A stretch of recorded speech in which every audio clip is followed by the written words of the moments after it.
Next time I should probably think twice about removing the front covers of my books. Let's do this.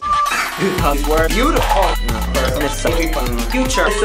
Whatever. My regular niffler. Hello beautiful people, how's it going? I'm back with another video, and today we have a lot to unpack in terms of the Harry Potter / Fantastic Beasts world, because the official book cover for Fantastic Beasts: The Crimes of Grindelwald has been released, and believe it or not, we have a whole lot of clues to pick up on from this cover. If I'm being quite honest, I never actually thought that I'd need to make a video attempting to find clues from a book cover for a movie that we're going to be getting in like less than 5 months. But of course, Joe and the rest of the wizarding world have left an unbelievable amount of clues for all of us to pick up on, and it's time to talk about them. I'm gonna be pretty honest with you. When I saw the cover on Twitter, I was happy that it came out, but I didn't really pay attention to it. I mean, especially since the original cover of the first Fantastic Beasts screenplay didn't really have a lot to pick up on. I didn't think that I would need to pay too much attention, but no, I was very wrong thanks to a lot of people on Twitter and a couple of YouTubers who actually did make videos analyzing the cover. We know that there is a lot of new information that we need to be looking into. Now before I start, I would like to say that this cover is absolutely, unbelievably beautiful.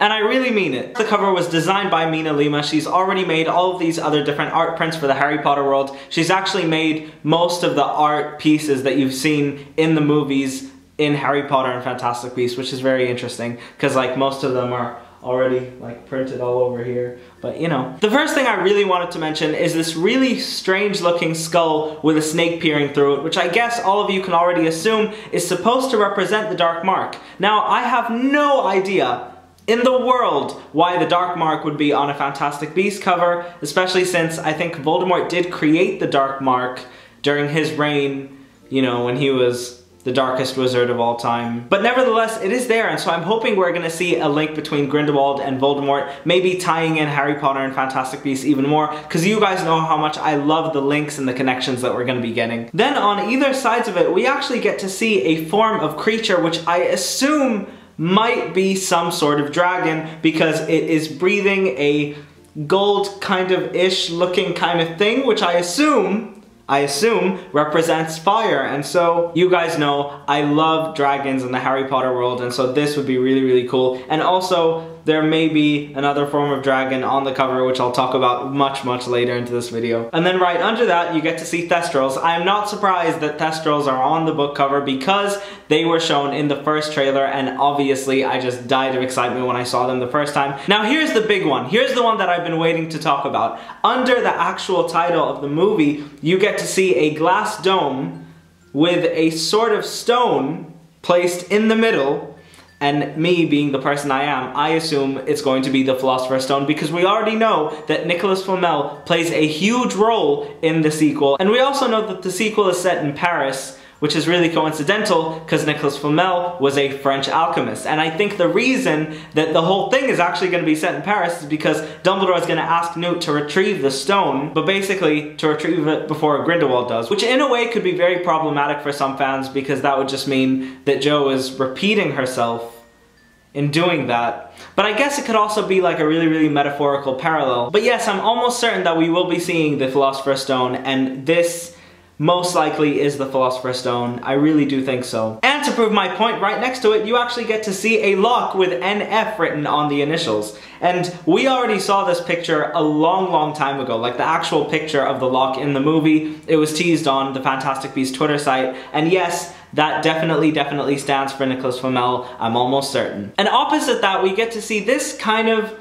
key / necklace form of thing. I mean, I don't really know what it is, but a lot of people have been saying it's a key, and I think not. I actually think it's some sort of necklace or a piece of jewelry that's closely linked with one of the characters. I mean, I'm pretty sure in one of the trailers we got to see like Newt crumple up like some form of letter. And oh my god, my memory is really bad. We saw something like that. We did, and I'm not sure what it was, but that's probably it. But it's definitely not a key. If it is a key, you guys can just correct me on that, but I really don't think it is, because it just doesn't look like one. And of course, under the original screenplay, we actually get to see the Eiffel Tower, which is one of the greatest like references / thingies that I've seen on this cover, because I am so excited to have this movie set in Paris. It's one of the things that I really enjoy about the sequel, even though it hasn't come out yet. I'm really excited excited to see the Parisian like wizarding world. And on either side of it, you get to see this really like huge winged creature, and I don't have any idea what it could be. At first I thought it was an alchemy, but then I was like, no, that's not gonna happen because we've already seen an alchemy. And of course,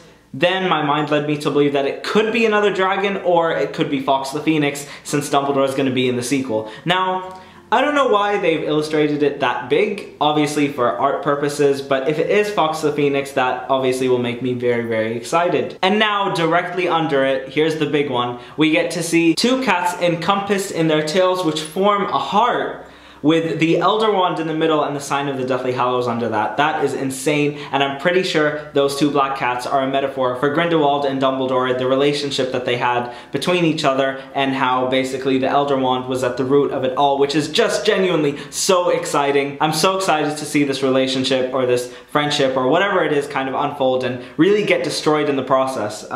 That really hypes me up, and I'm so excited to see that kind of tension between Dumbledore and Grindelwald, because really, they're just two wizards who have completely different ideologies who just clashed. And now for the more symbolic one that I kind of noticed, and then a couple of people on Twitter noticed, and then a couple of YouTubers noticed, but I also didn't really want to put in because it's not really something really specific. But if you do squint your eyes really hard, you can see that the entire book cover actually does look like a dragon's head, which is so intense. If this actually is the case, and this whole thing is a metaphor for some huge dragon that we're going to be getting, I really do hope that Grindelwald turns into a dragon. It's just really something that I want to see. I know some people have been saying that a dragon could be Newt's Patronus, and that would be really cool too, but when I saw it immediately, I did think Grindelwald could turn into a dragon, and so I don't know, I'm kind of leaning towards that, but I would be satisfied either way because, you know, I trust Jo's judgment, and anything she creates is actual pure gold. But I want to hear what you guys thought of the Fantastic Beasts book cover, and if you think that it's even worth analyzing to try and get clues from, because, you know, you never know. It could all be a hoax to kind of get us talking about the film, because I will be honest, talks about it have been pretty low. I mean, I've not really seen much on the film before this came out, so we need to get back on track. And there you have it, guys. That was my video analyzing the new Fantastic Beasts and where to find them. Actually, Fantastic Beasts: The Crimes of Grindelwald book cover. If you enjoyed the video, leave me a like and a comment down below, and subscribe to my channel to see a lot more Harry Potter content. Bye, guys!